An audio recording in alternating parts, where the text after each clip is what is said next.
Magandang araw sa inyong lahat at welcome back sa Usapang Electrical. Ang topic natin sa video na ito ay ang IEC-60529 o yung International Protection o mas kilala sa tawag na IP code. Pero bago tayo magsimula ay gusto ko munang pasalamatan yung ating mga subscribers na patuloy na sumusuporta sa ating channel. Ano ang IEC-60529 o ang International Protection na mas kilala sa tawag na IP code? Ang IP code o ang International Protection ay isang system of coding na nagbibigay ng information tungkol sa degrees of protection na meron ng isang enclosure against access to hazardous parts, ingress of solid foreign bodies, at ingress of water. Ito ay batay sa IEC-60529 standard. Ang degree of protection ng enclosure ay indicated by the IP code written in the following arrangement. Una ay ang IP code letters na ang ibig sabihin ay international protection. Pangalawa ay ang first characteristic numeral from 0 to 6 or letter X. Pangatlo ay ang second characteristic numeral from 0 to 8 or letter X. Pang-apat ay ang optional additional letter either A, B, C, or D. Pang-lima ay ang optional supplementary letters either H, M, S, or W. Ang X ay ginagamit kapag ang first or ang second characteristic numeral ay hindi required. Kapag ang additional at supplementary letters naman ay hindi required, pwede na itong tanggalin or wag nang isulat. I-discuss naman natin ang ibig sabihin ng first characteristic numeral sa IP code. Una ay ang IP0. Ang ibig sabihin ng 0 ay non-protected, meaning walang protection ang enclosure against ingress of solid foreign bodies or access to hazardous parts.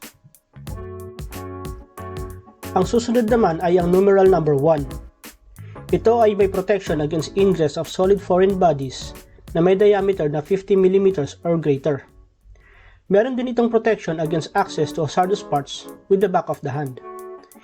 Ito ang test probe na ginagamit sa pagtitest ng mga IP1X enclosures.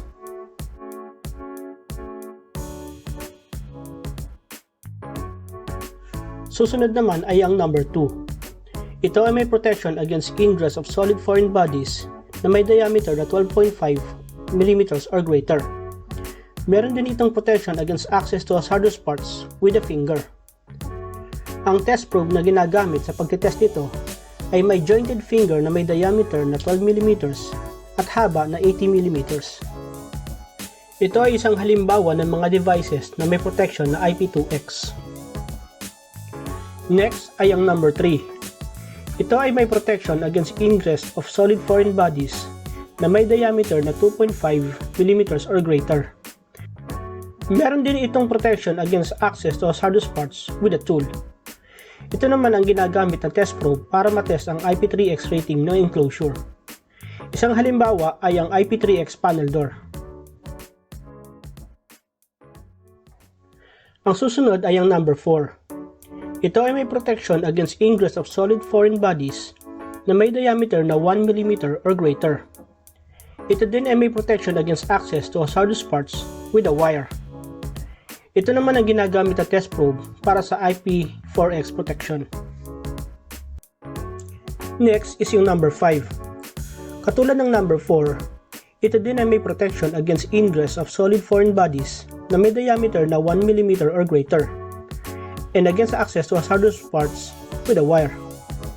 In addition, ito din ay dust protected, meaning hindi ito dust tight pero ang quantity ng dust na pwedeng pumasok ay hindi makakaapekto sa safe and satisfactory operation ng apparatus na nasa loob ng enclosure. Ang test probe na ginagamit sa IP5X na apparatus ay katulad din ng test probe na ginagamit sa IP4X. And finally ay yung number 6.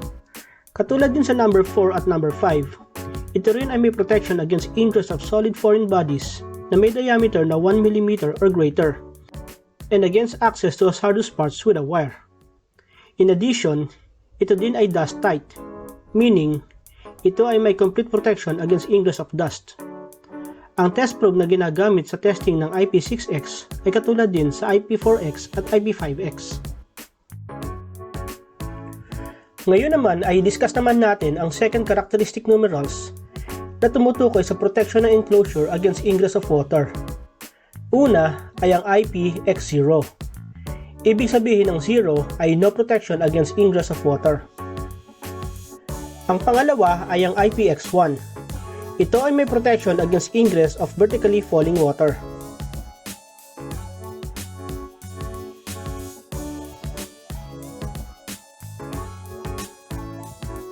Pangatlo naman ay ang IP-X2. Ito naman ay may protection against ingress of falling water drops kapag ang enclosure ay nakatilt ng hanggang 15 degrees from the vertical. Pang-apat ay ang IP-X3.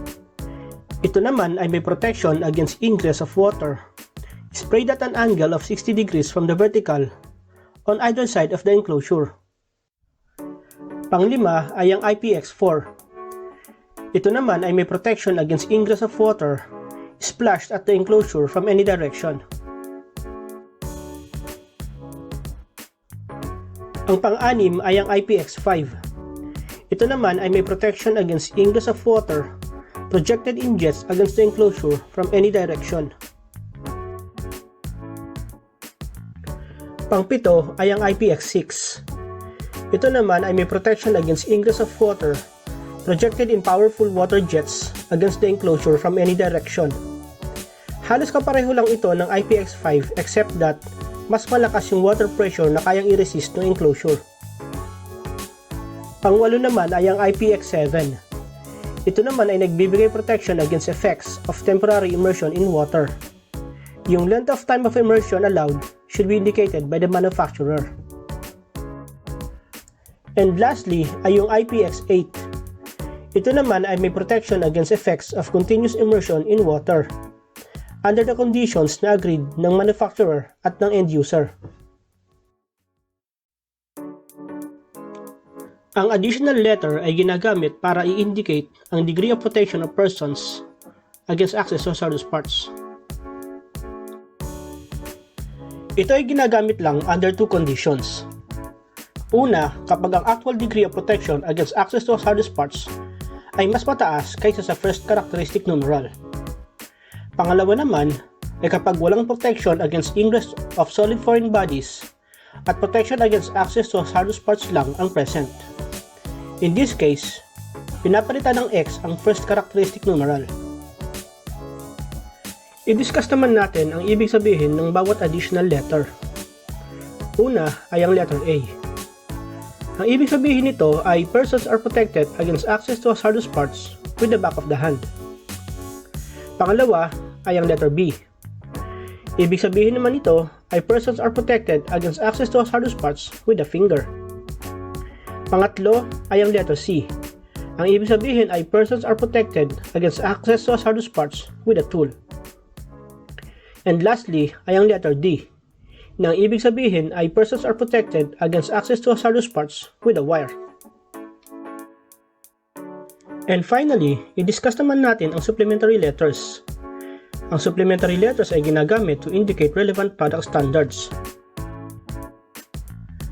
Ang ibig sabihin ng mga supplementary letters ay ang mga sumusunod. Letter H na ang ibig sabihin ay high voltage apparatus. Next ay yung letter M na ang ibig sabihin ay ang equipment ay tested for harmful effects kapag ang movable parts ay in motion. Letter S naman kung ang equipment ay tested for harmful effects kapag ang movable parts ay stationary. And lastly ay yung letter W na ang ibig sabihin naman ay ang equipment ay suitable for specified weather conditions. Maraming salamat sa panonood ng ating video and please don't forget to like, share, and subscribe. God bless everyone.